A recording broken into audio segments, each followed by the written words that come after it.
So it's a red hot summer in rugby league, and Warrington were red hot on Saturday afternoon against the very out of form former champions Hull KR.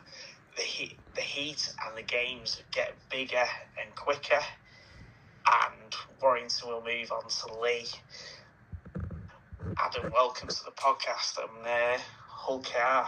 What a performance! Yeah, welcome Rob. Welcome everyone. Let's get it out there. Wasn't expecting that in the slightest. Yeah, we turned up, and that's all we want, isn't it? We want them to turn up, give it their all, and that's exactly what we did. First few minutes were a bit ropey. Obviously, Mikey Lewis got that 40-20, and then they had that disallowed try, and I was like, oh, here we go. But no, the lads dug deep. They were moving the ball quick, passing along the line. I think Danny Walker had an exceptional game from dummy half. Didn't look as broken this week, did he? No, he didn't. He didn't look lost. There was a few times where he looked blowing a bit, but that's understandable when you've got the likes of Hull KR against you. But yeah, incredible performance. Yeah, it was. It was an absolutely superb performance. Now Russ, he's a big fan of our podcast, and he sits pretty much near where I sit, and he comes up to me just before the game, and he says to me, and he stands there and he says, "I'll be all right if we only lose by about 10 today." So I turns round to it with no substance, and I just say to him, I think we're going to win. I think we're going to click into gear, and I think we're going to get things right today.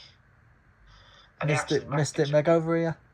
I know, well, I think it comes back to something I read in The Guardian last week when Burgess was asked about it pre-match, and he said the hard work they're putting in on the training ground at the moment will eventually come across on the pitch. I think there was definite signs of that. Leon Hayes was outstanding. Yeah, I'm gonna throw my hands up. I've been known to a Leon Hayes critic. Sometimes I think people have. It's not just you. Yeah, I think sometimes he's good. Sometimes sometimes players do have good games and they have bad games. But of recent years, I've been saying to myself, I don't think that Leon Hayes fits in that Warrington team. But on Saturday, I know Danny Walker was man of the match. It was my thoughts were Leon Hayes or Danny Walker. I think Leon Hayes was exceptional. Well, Sky gave their man of the match to Lachlan Webster. Yeah. And he was outstanding at fullback, to be honest. I think he made 2 errors all game. Yeah, a few mistakes, like Burgess said, he needs to tidy them up, but you can't be perfect. But no. Yeah, I think everyone played really well on Saturday. But picking up on what Burgess said post-match as well, he said that Leon Hayes, Ewan Ayring and Lachlan Webster have got a little bit of a combination going together, and you could see that. I mean, for the first time for a while as well, we were watching Warrington chuck the ball about, move it about, get quick play the ball, get quick ruck speed. I mean, Danny Walker's try, that was a beautiful ball from Ben Curry to Toff Sipley.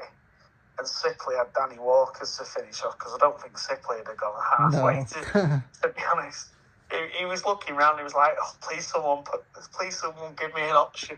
That's what it's all about. You hear Warrington fans obviously moaning and all that lot, and I feel like that's going to happen next year.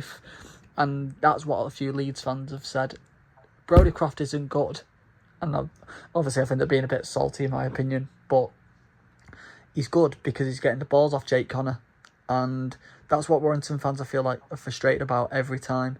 We just don't back each other up. But on Saturday, that proved it, that we do back players up. Well, it showed in the manner of the win on Saturday that every single player to a man played the part. And when the chances came, they took them. And that has been a little bit of a criticism of Warrington this year, because they've not took the chances properly. They've not got themselves into good position to take those chances. But can't say that about them on Saturday because they took every single chance they were given. Yeah, there was. I was speaking to my brother. There was a few fifth tackles where I think we our heads went a little bit. Yeah. Like James Harrison running the ball in on fifth tackle and stuff. Like, there's no fifth tackle end product. To be honest, though, I mean, they did it near the line. Yeah, I don't mind it.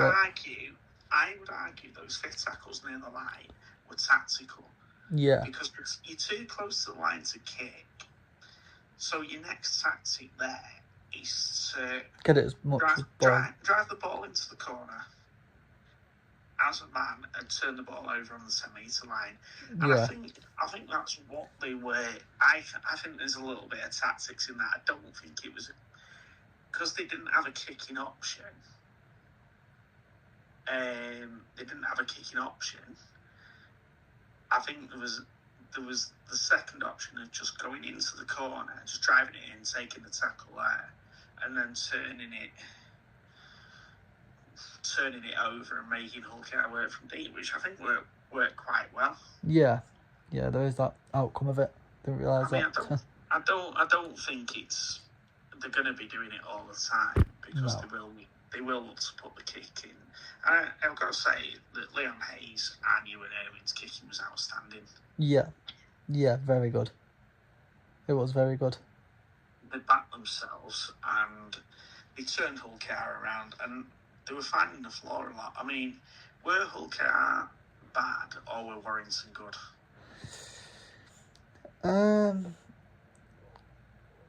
Obviously Hull they've been off it all year, haven't they? Or like they had the likes of Vegas. They've been off the boil a little bit. Obviously Wakefield the week before they didn't actually score a try. They were actually they weren't pointless, but they were, if you get me. They didn't score a try, but I think we were good, but in areas they were poor. Yeah. I think the second half was a bit clunky, and I think Burgess did allude to that post-match. He did say the second half was a bit average, and I think I have to agree with him. I think we did a lot of damage in the first half. Anyway, yeah, it was a shame. It was a shame conceding. Was it 12 points? Yeah, it was. It was a shame losing 12 points because I don't think they deserved them 12 points, if I'm being honest. No, I mean they were lucky, and I think they've just come off the back of our own mistakes there. Yeah. But 34-12 can't be sniffed at, and to put 34 at anyone, you have to be on top of your game. And I think that Warrington were on top of the game, and Matty Ashton scoring tries 100 and 101 for the Warrington Wolves. Yeah, he's an incredible player, isn't he? I remember when they did a little podcast with I think it was Carl Fitzpatrick. Actually, Wigan was supposed to be getting him. I think it was a Wigan game, and Wigan was signing him, and Wigan were playing at home that night, and they said I think it was Carl Fitzpatrick actually rang up Matty Ashton's agent and said, like, where's it up to with Wigan? And they were like, oh, we're just waiting for them for like the contracts and stuff. And they were like, Carl Fitzpatrick was like, no, me and you,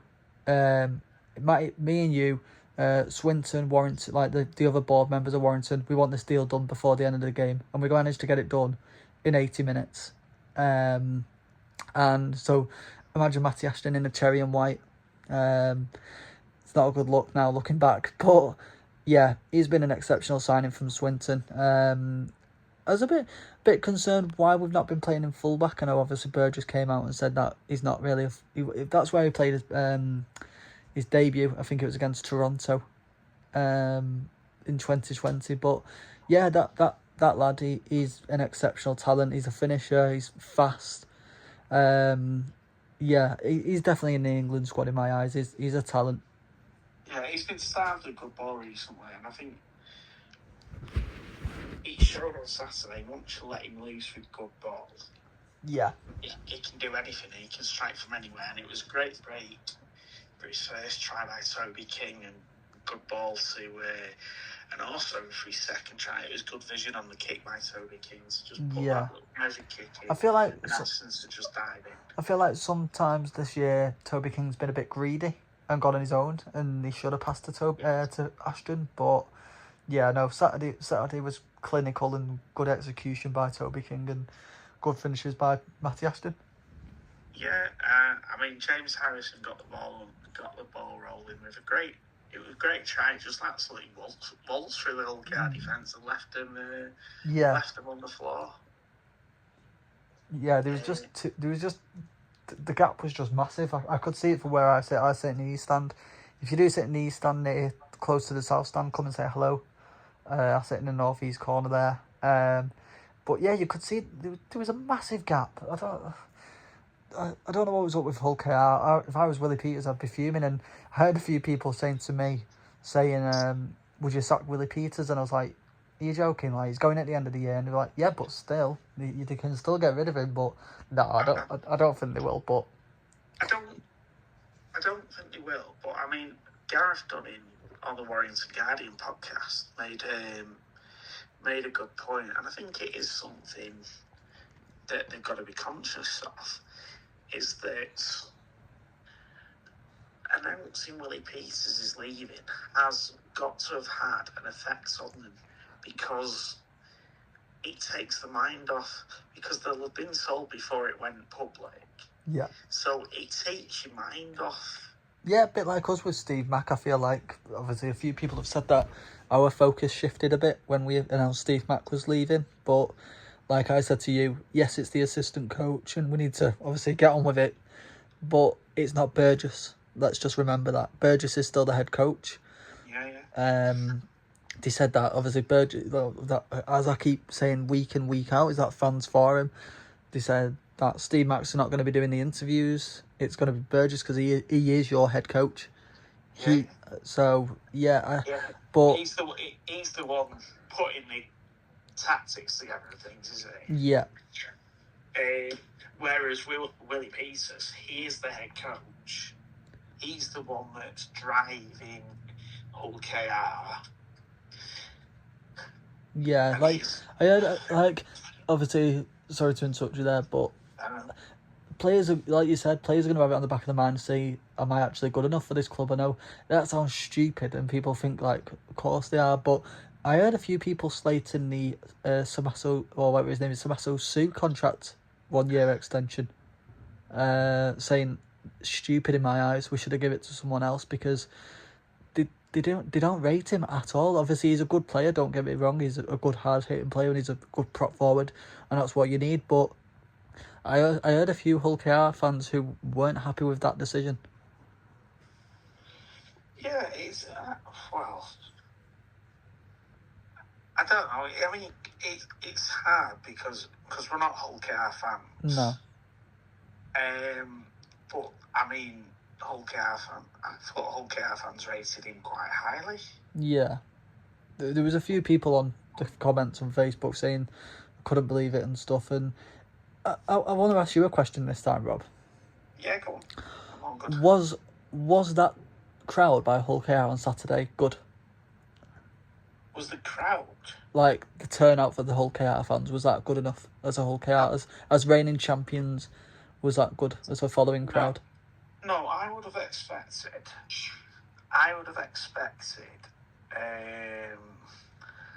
Saturday afternoon, 3:00. I'd have expected at least another 1,000 more there, maybe. Yeah, I agree. Leigh bring as much as them, and they're around the corner. And Hull KR, funnily enough, had coaches on for £1. What? Well, yeah. I get it's a hard one. Obviously, you'll be getting up at like 10 o'clock and stuff, and but if we ever become champions, I'm going to be following them everywhere. Yeah. I've been saying this to obviously Adam, who was on the podcast last week. As we said, he follows them week in, week out. He works in a flexible work environment where he can get the days off, and obviously I used to work back in the day, and I used to say to my manager, can I have the time off? And they'd be like, yeah. But unfortunately now I'm in a better work environment where I've actually got to do shifts and stuff. Like a proper job. Yeah, proper job. But 2019, I was there every time. Like, I remember going Hull KR in the quarterfinals of the Challenge Cup, going there the week after in the league.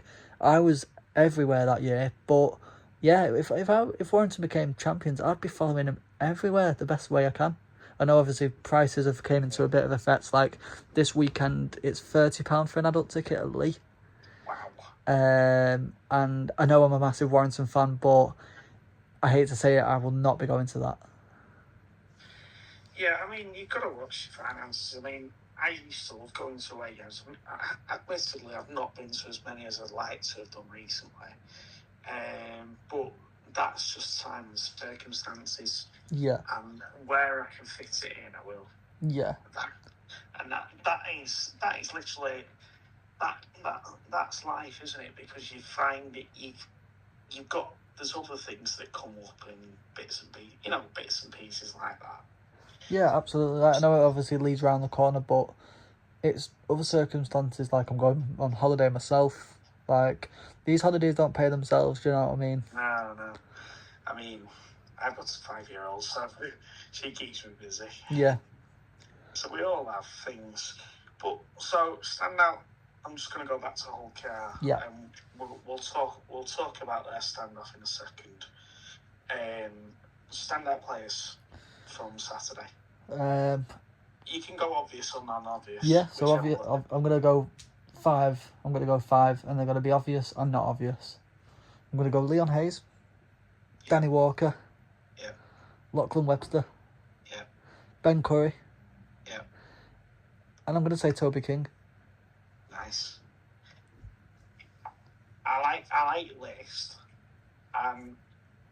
While I agree, I'm going to give you a couple more names as well. Okay. Todd Sipley. Yeah. Matthew Ashton. Yeah. Ewan Irwin. Okay. And Daniel Walker. Yeah. Yeah, I think, yeah, again, amazing. Both the players you mentioned there, incredible. Sipley, I think he needs to calm down a bit, I feel like. He knocks on a few times, doesn't he, and stuff, and... Is he a bit too enthusiastic sometimes? Yeah, and another one I'm going to throw in the list, Joe Philbin. I don't know if that's just because he's announced he's leaving. Is it because Warren players have a habit of doing that? But... No, Philbin was outstanding when he came. Yeah, I know a few people. I know a few people don't rate Philbin, but if you look at these stats this year, he's actually made the most meters. Every week he's so and I know he makes his mistakes and stuff, and everyone's like, oh, but you look on the stats don't lie. No, of course they don't. Forget Shakira's song "Hips Don't Lie," Sam Burgess' song "Stats Don't Lie." Stats don't lie. I love it. Another one I will throw at you, because I mean he wasn't seen much during the game, but he did a lot of good stuff. Josh Smith, and he was there in tackles when he was needed. He's exceptional. Another player who I think's been, and Tanganoa, but we can name them all. I think what I was saying is Tanganoa had a bit of a point to prove, I'd say. Obviously coming from Hull KR last year. Yeah. But he wanted to show up, didn't he? We all showing up, and I thought Hopawate had a bit of a quiet game. That mistake in the first 5 minutes was a bit of a it was one of those. I think his confidence went a little bit after that, but he was a bit quiet this year. Well, this game. Yeah. So during the game, one Mikey Lewis had 2 separate incidents. One on the 71st minute, which was binned in by referee Liam Moore, and one within the first few minutes, which was completely missed by the officials, which is where he headbutted Adam Holroyd. He has now received a 4-match ban. Is it the right ban? Is it the wrong ban? Is it too much, too little? I think everyone's going to agree with me here, even yourself, Rob. I think it's too little. I don't know. I don't know how you can't see that. And my brother even said to me, he said, the RFL won't pick that up. And I said, are you joking? He said, he's celebrating a knock-on by Adam Holroyd and he's accidentally gone into him. And I said, are you joking me? I said, are you actually joking me? Like, you can see clear as day, he goes, bang. It's like Zinedine Zidane. I think it's too little. He gets away with It sounds bitter. It sounds like we're being bitter, but we're not. He gets away with murder every week. He obviously, don't get me wrong. Yeah, celebrate a knock on or whatever. But I was saying this to my brother. I said, you can be cocky and good. Mikey Lewis, he's cocky and he's a pain in the ass. He's a grub, and as John Wilkins said, like, as an international halfback for England, and he needs to calm his head a lot more, because he's got to be better than that, hasn't he? Yeah, and these 4 games now, I think they've got FC, Catalan, and I think it was Leigh I was looking at, and then they've got someone else, and then they've got us again. But this could be a big turning point in Hull KR season if they make the playoffs or not. Yeah, absolutely. I don't. He doesn't. He's not. If he wants to look at it properly, he's not doing his team any good. No. I saw a comment from Willie Peters. Someone put it on Twitter the other day, saying he's just passionate. I'm not sure headbutting someone was just. That's passionate. not passionate. No.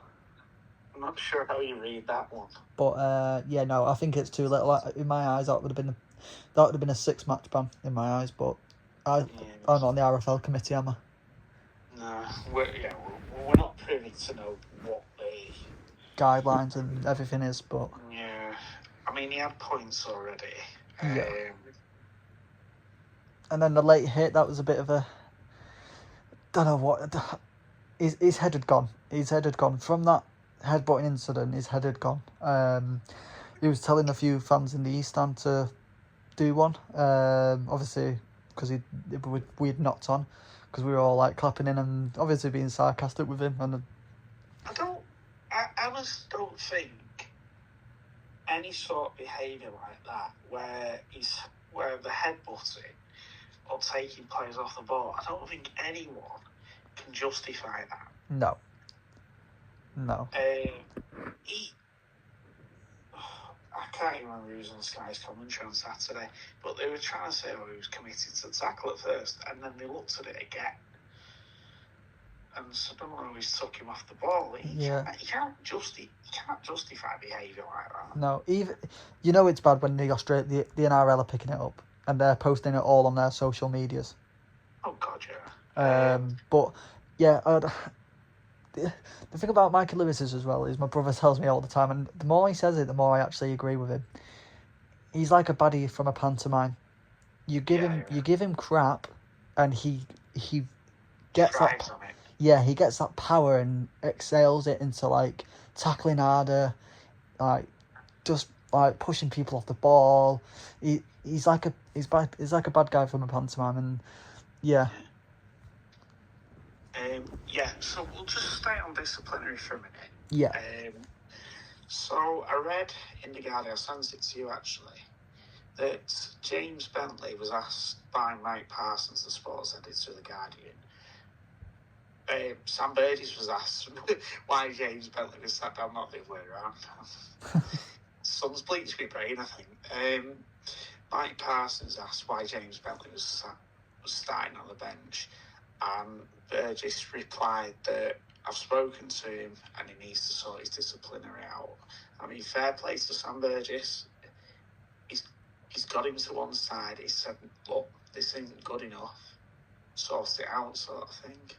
So yeah, as we've seen, obviously on the pitch as well. Last time we played Hull KR, James Bentley's discipline wasn't the best, was it?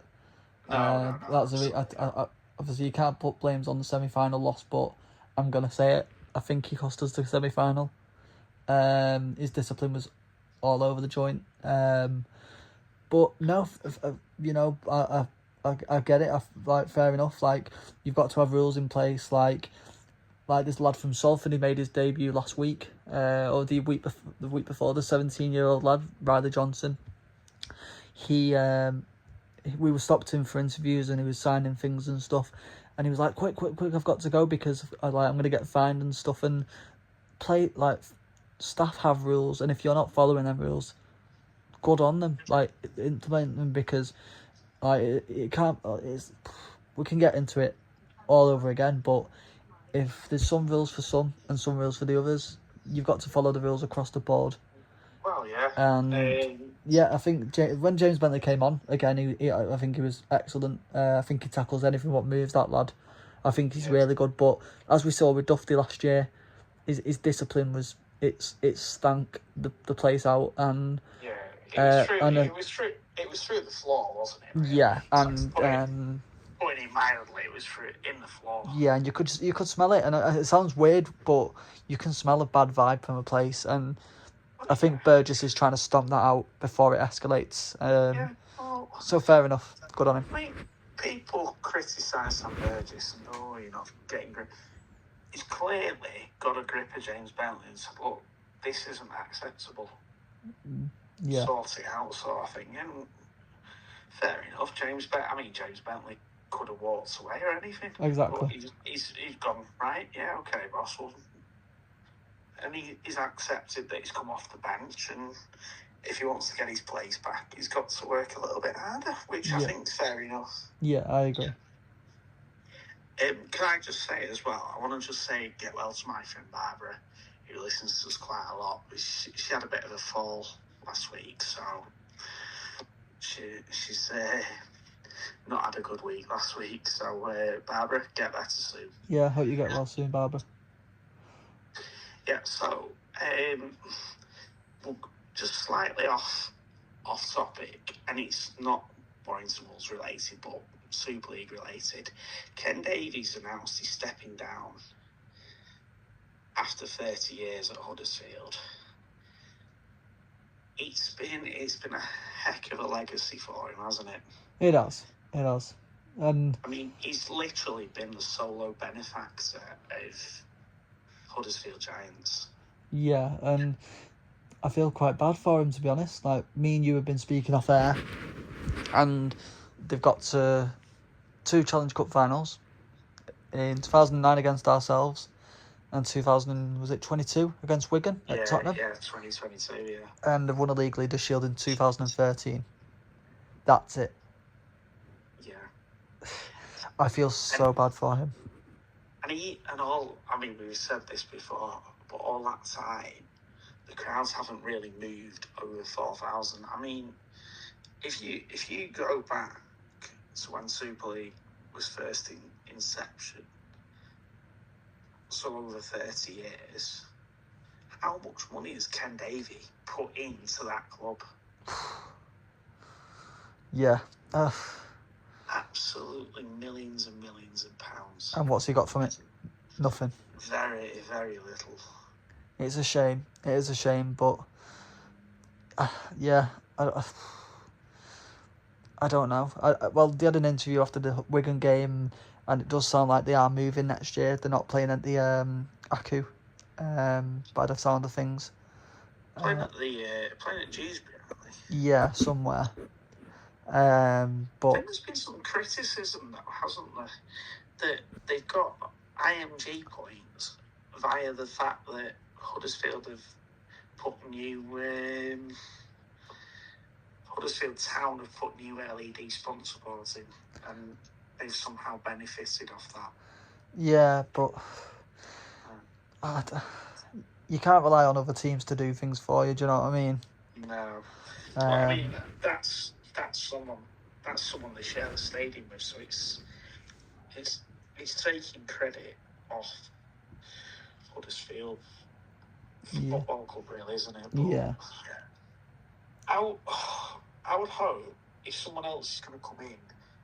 I mean, I saw something, didn't read it properly, that they have got some other people lined up ready to bring money in. Whoever comes in, they've got to really grow the crowds as well and grow the sponsors. It's that. Sorry to interrupt, but I told you the other week it was that Ralph Rimmer, and I feel like it will be. Yeah. But I don't know what he'll do as well. Like, I think he's been at a few teams. I can't remember who he's been at, but yeah, it's disappointing times for Huddersfield on and off the pitch. Yeah. Maybe a year in the Championship, give them a chance to rebuild. I mean, look what happened to Wakefield. They went down. They used it as a chance to rebuild themselves, and now look at where they are. Maybe Huddersfield need a year like that. Yeah. And the same could happen for Salford. They could just rebuild and come back up again and get it right. I mean, they've already started the rebuilding process as well, with Mark Sneed joining them for 2027. Yeah, great signing for Salford. Obviously, I know I take photos for them. But yeah, it's a statement made, and there's a guy on, I think it's YouTube or Facebook or something, called Up the Chemics. Witness. Sorry for swearing. But yeah, he got it spot on. They need players like that, and to boost the Championship up. And yeah, we've got they've got the likes of Jordan Abdul. Jordan Abdul was playing for Sheffield the other week when I was there. They've got George Griffin, who used to play for Cass. The Championship is getting good. Obviously they played London on the weekend. I'm going to throw it out there. I don't think London are a Super League team yet. Obviously they beat Salford by 64. I think it was 64-4. But yeah, I don't think they're a Super League team yet. Obviously they are going to get promoted, but I think they're going to be like a bit of a Norwich City in football, a bit of a yo-yo effect. I don't think they're going to do well next year if they do come up to the Championship. To the Super League. I think they've got to improve massively. You can't just buy Super League players and expect them all to click. Yeah.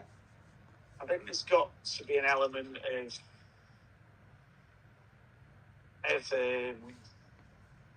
there's got to be an area of development, but just you've got to start bringing your crowds in as well. So the crowds have got to go with you. Exactly right. Sorry to interrupt you there, Rob, but London, I know obviously it's a bit of a way on a Sunday, but they brought about, I want to say, I'm not even joking here, about 20 fans. Yeah. So that wouldn't surprise me at all, because they don't tend to travel well, and I don't think in all the years they've never had really that many away fans following. Yeah. Well, they've not had that many supporters, to be honest, full stop. I mean, I think there might have been a point where when they were at the stadium at one point, but there's got to be a lot of development work done behind the scenes, hasn't there? To bring London along.